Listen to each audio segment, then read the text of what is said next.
Is Moses Kurya delusional, or he is right that former Deputy President Rigathi Gchagua is working with the government? Is he just speaking because he believes people from Mount Kenya really trust in Rigathi Gchagua and he really wants to lure them or to make them start having a 50-50 kind of trust towards Rigathi Gchagua? Because Moses Kurya has been consistently saying that in one way or the other, Rigathi Gchagua and William Ruto are going to work together before 2027.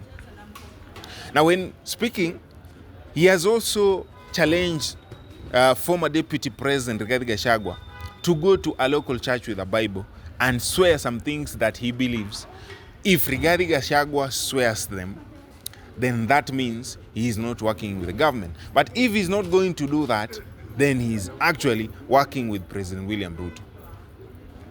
Now, you see, the government sometimes can work with a bogeyman, a person whom they believe, this person, we are going to give him resources, we're going to give him funds, we're going to give him information, and we're going to use him to split the votes that we're supposed to get so that we continue ruling for some time. This person should look like he is pro-people and he is actually tearing what people want, but in real sense, he is not doing that. Moses Kurya goes on and says that, and he gives out a hint, for those who went to school, by the way, that President William Ruto is going to meet with Rigathi Gchagua in USA in September. Because he said that former Deputy President Rigathi Gchagua is going in United States on September, and so do President William Ruto. So according to him, he believes that these two are going to meet, and we've seen such kind of meetups. We also saw the former President Uhuru Kenyatta meeting with with the late Prime Minister Raila Odinga in Dubai sometimes back. And they were saying they were discussing about matters government in Kenya. And true to our words, they come up and spoke about the same things, and we saw them, it's like they were working together. Moses Kurya has been in government for a long time, if you can remember, but same do Rigathi Gchagua and William Ruto. Moses Kurya has been a very close friend of both President William Ruto and Raila Odinga. So to some extent, he knows what to say and what not to say. But if you've been listening to him keenly, he's speaking and agreeing that Rigathi Gchagua has a backing, or people are trusting in what he says in Mount Kenya rather than any other just leader. And that does not matter or mean that he should now be telling them what they're supposed to exactly do. Moses Kurya actually, unaweza kushindwa anafanyia kazi serikali ama anajifanyia kazi yeye mwenyewe ama yuko katika opposition. But when he speaks, the guy speaks things that he knows very well the state knows, and to some extent also the opposition knows. Because jamaa wawili wamekuwa na rivalry kubwa sana, to the extent that Rigathi Gchagua called Moses Kurya an outcast. He said that Moses Kurya has no value in Mount Kenya. I really don't know if he doesn't.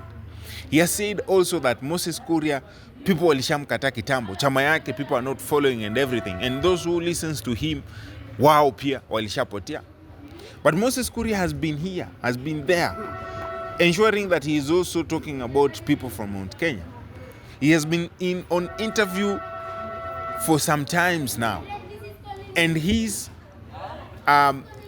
what he has been talking about consistently is about former Deputy President Rigathi Gchagua.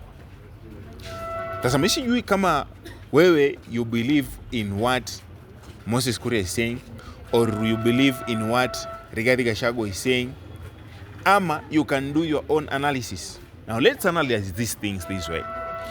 Moses Kurya might have lost the influence in Mount Kenya, and because of the same reason he has realized that people are not following him any longer, and because of that now he wants to split those who follow Rigathi Gchagua truthfully.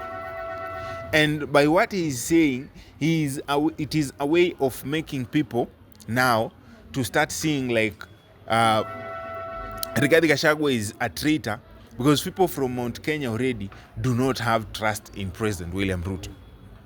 Now he wants to use that to split at least, because he says that if President William Ruto gets 13% of the votes from Mount Kenya, he will be elected president 2027. What does that mean?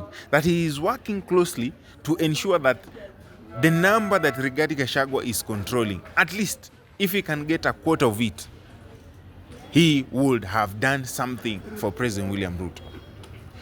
Or it is true that he understands what he is saying very well, that it is true. Rigathi Gchagua is working with President William Ruto. Now anything can happen in this sun. Former president working with former deputy president working with president at the moment is not something that can surprise many. But we've seen these people going from brotherly love to political enemies of the biggest time we ever witnessed in the country. And what Rigathi Gachagua wants right now is to ensure that huyu jamaa anaitwa William Ruto anaenda nyumbani. You've seen also Moses Kurya saying that Rigathi Gachagua he wants to support Kalonzo and he will get 70% and Kalonzo will get 30% as long as he's the president, and now they will be controlling the government. That one also might be true, because kutokana na these impeachment motions that has been going on, it seems like Rigathi Gachagua now believes he is a point whereby he has started to think that he may not vie for presidency. And if that is going to happen, he has to choose somebody whom he is going to follow, who will follow him, who will listen to him, whom he will control. I don't know how better you understand politics, but from where we are right now to 2027, so many people are going to decamp from different camps, and people are going to make political affiliations. People are going to talk about things that they have never talked about, and people are going also to be remorseful and apologize for what they thought that they believed in it sometimes back, and they have now changed. The person who should be vigilant here is the common mwananchi. What do you want, you as a common mwananchi? Because you are the sponsor. Wewe ndo mdosi. Wewe ndo unaelect. Kura yako hiyo ndo ni ya muhimu. Hiyo ndo inasaidia, hiyo ndo itadetermine unaondoa nani, unaweka nani. A political leader can be there, yes. But if what he believes in does not satisfy what you want, you can always pick another. Or you can also, wewe mwenyewe usimame useme mimi I want to represent people because this is what I believe in. And right now, many people have gone to school, many people have learned, many people know what they are supposed to be doing. So when you come up with the idea, it won't be very hard for you to sell it. What will be very hard is for you to convince people that you are not going to sell an idea, but make them see that what you're selling them can be worked on, or you're going to work on them. Tell me what you think about Moses Kurya and his remarks about former President Rigathi Gachagua kwenye comments. Do you think he's working with the government, that is Rigathi, or Moses Kurya is just a bitter, delusional person? My name is Stephen Sisawai.